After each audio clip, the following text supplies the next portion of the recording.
Good morning, everyone. I, Elvin Lepcha from class 6C, is going to recite a poem. The title of my poem is My Shadow by Robert Louis Stevenson. I have a little shadow that goes in and out with me. And what can be the use of it? More than I can see. I can see. It's very, very like me, from hills up to the head.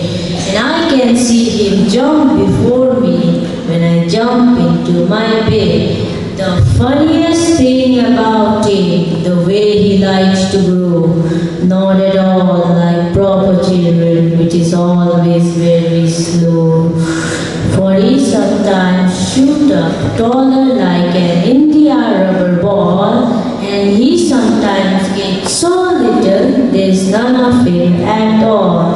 He hasn't got a notion how children ought to play, and can only make a fool of me in every sort of way. He stays so close beside me, he's a coward, you can see. Thank you.